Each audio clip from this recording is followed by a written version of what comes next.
Oi gente, tudo bem? Eu sou a Larissa. Eu sou a Nicole e a gente vai falar sobre o Brasil Império e Primeiro Reinado. Após a emancipação política do Brasil, ocorrida em 1822, um regime monarquista foi estabelecido na nova nação. Dom Pedro, até então príncipe regente, foi coroado imperador, tornando-se Dom Pedro I. Esse acontecimento criou um novo cenário político. Na América, o Brasil era a única monarquia no continente, o Império Independente, que há pouco deixaria a condição de colônia, contava ainda com integrantes da família real portuguesa no poder. A independência deu início a um novo período na história brasileira, após ter sido colônia e depois Reino Unido, a Portugal. O Brasil tornou-se um império. Com isso, ocorreu a separação política e administrativa do Brasil e Portugal, o que não significou a ruptura total e as tradições portuguesas, nem a alteração da estrutura social brasileira. Até política e economia. Até o ano de 1824, havia conflitos armados e movimentos de resistência no Rio Grande do Sul, na província cisplatina, atual Uruguai, no Piauí, no Maranhão, na Bahia e no Grão-Pará. Para conter os focos de rebeldia, Dom Pedro I contratou soldados estrangeiros como almirante inglês Lord Thomas Cochrane, não sei se está certo, que controlou a rebelião na Bahia. Vencidos os conflitos do Brasil, tornou-se um império unificado. Ao custo das guerras somaram-se as despesas decorrentes do reconhecimento da emancipação e da maneira que o Brasil iniciou o primeiro reinado, enfrentando dificuldades econômicas. A economia brasileira era instável desde 1921 e quando Dom João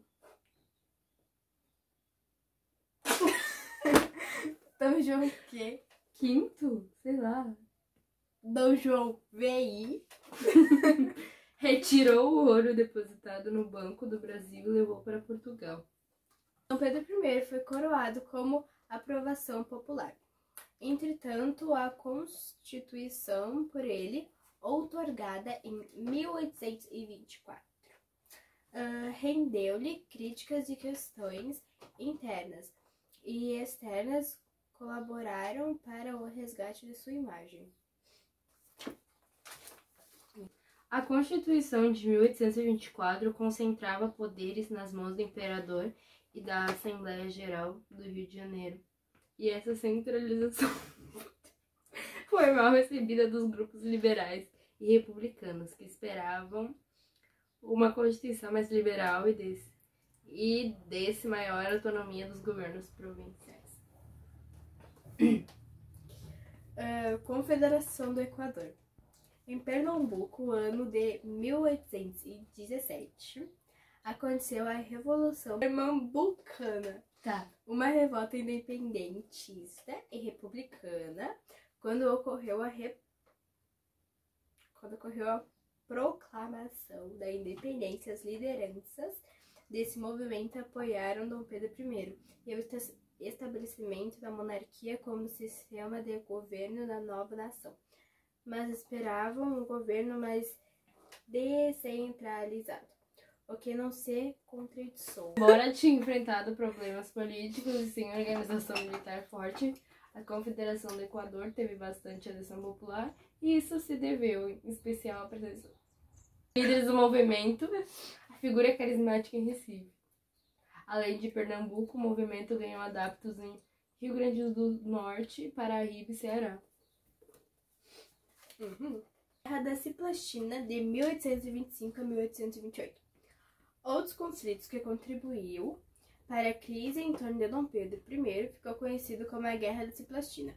O território, que atualmente corresponde ao Uruguai, foi alvo de disputas entre as coroas portuguesas e espanholas. Desde a fundação por Portugal, na colônia de Sacramento, por margens do Rio da Prata, em 1680, Após vários tratados internacionais, o território ficou sob domínio espanhol, até que no início do século XIX, a luta pela independência das colônias espanholas novamente alterou a situação. As pessoas que viviam lá tinham origem espanhola ou eram nativos do território.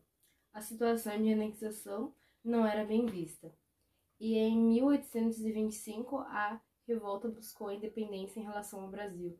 Nesse episódio, as Províncias Unidas do Rio da Prata, atualmente Argentina, deram apoio militar à revolta, pois esperavam incorporar a Cisplatina ao seu território. As tropas brasileiras não conseguiam combater aos soldados uruguais, que lutavam de maneira irregular, atacando de surpresa em diferentes pontos.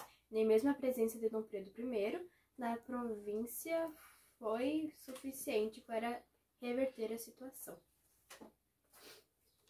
Em 1828, com o apoio da Argentina, a província Cisplatina conquistou sua independência do Brasil. Segundo a história de Isabel Lustosa, a guerra custou a vida de 8 mil brasileiros no Tratado de Paz assinado entre o Brasil e as Províncias Unidas. O território seria independente, dando origem ao Uruguai. Cultura e sociedade. A independência do Brasil não provocou uma reordenação da sociedade brasileira. Apesar de mudanças no governo, as pessoas que viviam afastadas da esfera política tiveram suas vidas pouco alteradas. A política estava concentrada nas mãos de uma elite econômica de latifundiários e comerciantes. Os escravizados estavam por toda parte, comprando, vendendo e produzindo.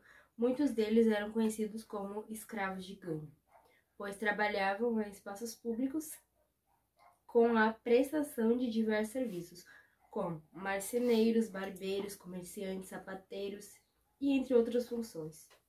E eram obrigados a dar os lucros para seus senhores.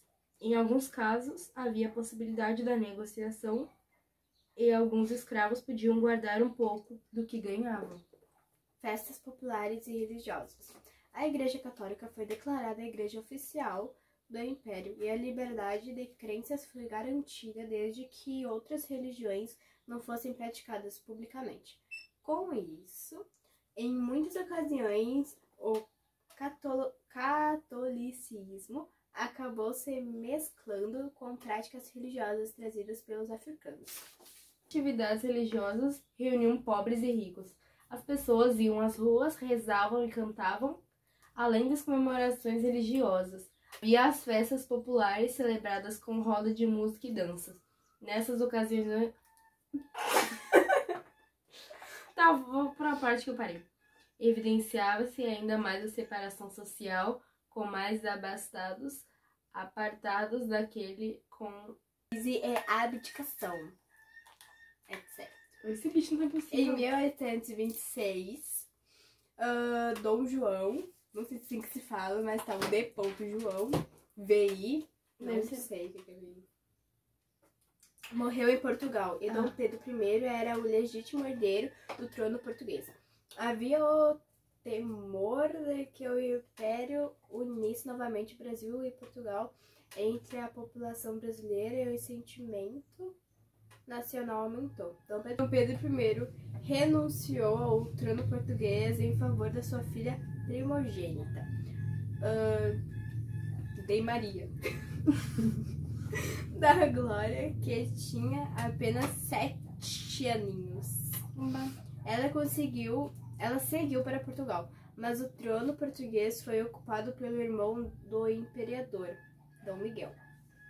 Com a situação, Dom Pedro I resolveu agir em favor de sua filha e deu início à guerra sucessória em Portugal. Convocou soldados e financiou o conflito, prejudicando ainda mais as economias brasileiras. O exército retirou aos poucos o apoio de Dom Pedro I. Como reação, os portugueses que moravam no Rio de Janeiro se manifestaram para demonstrar apoio a ele.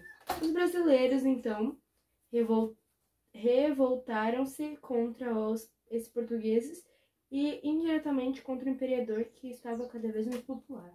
Em 1830, na França, a população... Não, volta.